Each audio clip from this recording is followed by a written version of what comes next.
Confident group ಮಾಲೀಕ CJ Roy ಆತ್ಮಹತ್ಯೆಗೆ ಏನ್ ಕಾರಣ? ಅವರು ಆತ್ಮಹತ್ಯೆ ಮಾಡಿಕೊಂಡಂತ ಸಂದರ್ಭದಲ್ಲಿ ಕೇರಳ ಐಟಿ ಅಧಿಕಾರಿಗಳಿಂದ ದಾಳಿಯಾಗಿತ್ತು. ಐಟಿ ಅಧಿಕಾರಿಗಳು ರೇಡ್ ಮಾಡಿದ್ರು. ಸಿಜೆ ರಾಯ್ಗೆ ಸಂಬಂಧಪಟ್ಟಂತಹ ಸಂಸ್ಥೆಗಳ ಮೇಲೆ ದಾಳಿಯಾಗಿತ್ತು. ಅದರ ಭಾಗವಾಗಿ ಅಂದ್ರೆ ಕೇರಳದಲ್ಲಾದಂತಹ ದಾಳಿಗೆ ಭಾಗವಾಗಿ ಬೆಂಗಳೂರಿನಲ್ಲೂ ಕೂಡ ಅಧಿಕಾರಿಗಳ ದಾಳಿ ನಡೆಸಿದ್ರು. ಕೇರಳದಲ್ಲಿ ಸುಮಾರು 60ಕ್ಕೂ ಹೆಚ್ಚು ಪ್ರಾಜೆಕ್ಟ್ಗಳನ್ನು ಮಾಡ್ತಾ ಇದ್ರು ರಾಯ್. ಕೇರಳ, ದುಬೈ, ಕರ್ನಾಟಕ ಎಲ್ಲೆಡೆ ಅವರ ವ್ಯವಹಾರ ವ್ಯಾಪಿಸಿತ್ತು. ಯಾವ ಕಾರಣಕ್ಕಾಗಿ ಆತ್ಮಹತ್ಯೆ ನಿರ್ಧಾರಕ್ಕೆ ಬರ್ತಾರೆ? ಹಾಗಿದ್ರೆ ಉದ್ಯಮದಲ್ಲಿ ಏನಾದರೂ ಸಮಸ್ಯೆಗಳಾಯ್ತಾ? ತೆರಿಗೆ ಅಧಿಕಾರಿಗಳು ದಾಳಿ ಮಾಡಿ ಪರಿಶೀಲನೆಗೆ ಮುಂದಾದಂಥ ಸಂದರ್ಭದಲ್ಲಿ ಒತ್ತಡಕ್ಕೆ ಸಿಲುಕದ್ರ ಅಥವಾ ಬೇರಿನ್ಯಾವುದೋ ಕಾರಣಗಳು ಇದರಲ್ಲಡಗಿದೆಯಾ ಅನ್ನೋದ್ರ ಬಗ್ಗೆ ಈಗ ತನಿಖೆಯನ್ನ ನಡೆಸಲಾಗ್ತಾ ಇದೆ.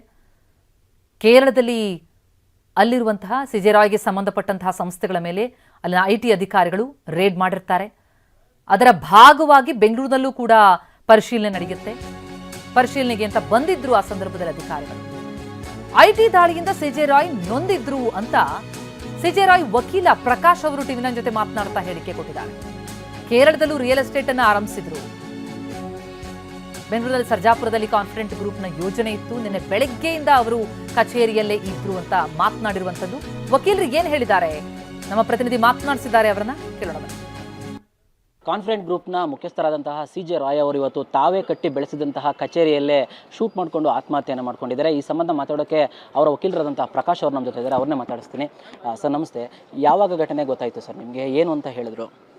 ನಾನು ಆನೇಕಲ್ ನ್ಯಾಯಾಲಯದಲ್ಲಿ ಒಂದು ಪ್ರಕರಣದಲ್ಲಿ ಭಾಗಿಯಾಗಿ ಹೊರಗಡೆ ಬಂದೆ.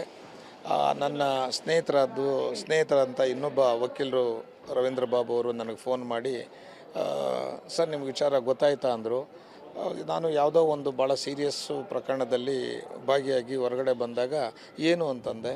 ಈ ರೀತಿಯಾಗಿ ಆಗಿದೆ ದುರ್ಘಟನೆ ಅಂತಂದಾಗ ನಾನು ಒಂದು ನಿಮಿಷ ಸ್ತಬ್ಧನಾಗಿ ಹೋದೆ. ತದನಂತರ ಇಲ್ಲಿಗೆ ಬಂದು ನೋಡಿದಾಗ ಕೆಲವು ಮಾಹಿತಿಗಳು ನನಗೆ ಸಿಕ್ತು. ಹಿಂದೆ ನನಗೆ ದಿನಾಂಕ 22/1 ತಾರೀಕು ನನ್ನ ಜೊತೆಯಲ್ಲಿ ಮಾತಾಡಿ ಬೇರೆ ಲೀಗಲ್ಲು ಇನ್ಪುಟ್ನ ತಗೋತಾಯಿದ್ರು ಅವರು.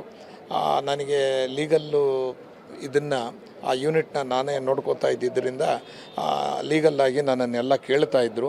ನಾನು ಅವರಿಗೆ ಮಾಹಿತಿಗಳನ್ನು ಕೊಡ್ತಾಯಿದ್ದೆ. ಕಳೆದ ಒಂದು ವಾರದಿಂದ ಇದು ಆದಾಯ ತೆರಿಗೆದು ರೈಡು ನಡೀತಾ ಇತ್ತು ಅಂತ ಕೇಳ್ಪಟ್ಟೆ. ಸ್ವಲ್ಪ ಡಿಸ್ಟರ್ಬೆನ್ಸ್ ಆಗಿದ್ದರು. ತದನಂತರ ಇವತ್ತು ನಡೆದಂಥದ್ದು ಏನು ಅಂತಂದರೆ ಬೆಳಗ್ಗೆಯಿಂದನೂ ಕೂಡ ಬೆಂಗಳೂರಲ್ಲೇ ಇದ್ದರು. ಮಧ್ಯಾಹ್ನ ಕಚೇರಿಗೆ ಬಂದು ಒಳಗಡೆ ಹೋಗಿ ನೀರನ್ನು ಕುಡಿದು ಬಾಗಿಲು ಹಾಕ್ಕೊಂಡ್ರು ಅಂತ ಗೊತ್ತಾಯಿತು ನನಗೆ. ಆ ಸಂದರ್ಭದಲ್ಲಿ ಐಟಿ ಅವರು ಕೂಡ ಎಲ್ಲರೂ ಇದ್ದರು ಅಂತ ಗೊತ್ತಾಯಿತು. ತದನಂತರ ಏನಾಯಿತು ಅನ್ನೋದು ನನಗೂ ಮಾಹಿತಿ ಇಲ್ಲ. ಸರ್, ಕೇರಳ ಐಟಿ ಅಧಿಕಾರಿಗಳು ದಾಳಿ ಮಾಡಿರೋದು. ಸೊ ಕೇರಳದಲ್ಲಿ ಸಿಜೆ ಅವ್ರದ್ದು ಬಿಸ್ನೆಸ್ ಬಗ್ಗೆ ಏನಾದ್ರು ನಿಮಗೆ ಮಾಹಿತಿ ಇದೆಯಾ? ಇಲ್ಲಿ ಇತ್ತೀಚೆಗೆ ಕೇರಳದಲ್ಲಿ ಕೂಡ ಈಗ ನಮ್ಮ ಸರ್ಜಾಪುರ ಭಾಗದಲ್ಲಿ, ನಮ್ಮ ಆನೇಕಲ್ ತಾಲೂಕಿನ ಸರ್ಜಾಪುರ ಭಾಗದಲ್ಲಿ ಏನು ಪ್ರಾಜೆಕ್ಟ್ಗಳು ಮಾಡ್ತಾಯಿದ್ರು ಅದು ಕಡಿಮೆ ಆಗಿ ಕೇರಳ ಕಡೆ ಆ ಪ್ರಾಜೆಕ್ಟ್ಗಳು ಕೇರಳ ಕಡೆ ದೊಡ್ಡ ಮಟ್ಟದಲ್ಲಿ ಬೆಳವಣಿಗೆ ಆಗ್ತಾ ಇತ್ತು. ಅದು ಹೊರತುಪಡಿಸಿ ನನಗೆ ಅಲ್ಲಿನ ಮಾಹಿತಿ ವೈಯಕ್ತಿಕವಾಗಿ ಇಲ್ಲ. ಮುಂದಿನ ಕಾನೂನು ಹೋರಾಟ ಹೇಗಿರಲಿದೆ ಸರ್? ಯಾಕಂದರೆ ಈಗ ಪ್ರಾಥಮಿಕ ಮಾಹಿತಿ ಪ್ರಕಾರ ಆದಾಯ ತೆರಿಗೆ ಅಧಿಕಾರಿಗಳು ದಾಳಿ ಮಾಡಿದ್ರಿಂದನೇ ಅದರಿಂದ ಅವರು ಕಿರುಕುಳದಿಂದ ಆತ್ಮಹತ್ಯೆ ಮಾಡಿಕೊಂಡ್ರು ಅಂತ ಹೇಳಲಾಗ್ತಾ ಇದೆ. ಸೊ ಮುಂದಿನ ಕಾನೂನು ಪ್ರಕ್ರಿಯೆ ಯಾವ ರೀತಿ ಇರಲಿದೆ ಸರ್ ಈ ಒಂದು ಆತ್ಮಹತ್ಯೆಗೆ ಸಂಬಂಧಪಟ್ಟಂತೆ? ಅದು ತನಿಖೆಯಿಂದ ಮಾತ್ರ ಅದು ಗೊತ್ತಾಗಬೇಕು. ಅದು ನನಗೆ ಆ್ಯಕ್ಚುಲಿ ವೈಯಕ್ತಿಕವಾಗಿ ಮಾಹಿತಿ ಇಲ್ಲ ಅದರ ಬಗ್ಗೆ. ಈಗ ಕುಟುಂಬ ಸದಸ್ಯರು ಬಂದಾಗ ಅವರಿಗೆ ಏನು ಮಾಹಿತಿ ಇತ್ತು, ಕೊನೆ ಕ್ಷಣದಲ್ಲಿ ಕಚೇರಿನಲ್ಲಿ ಏನು ನಡೀತು, ಅವ್ರು ಯಾರ್ಯಾರು ಇದ್ದರು ಅನ್ನೋದ್ರ ಬಗ್ಗೆ ಮಾಹಿತಿಗಳನ್ನು ತಗೊಂಡು ಮುಂದಿನ ತನಿಖೆ ಆಗಬೇಕು. ನನಗೆ ಅದರ ಬಗ್ಗೆ ಮಾಹಿತಿ ಇಲ್ಲ.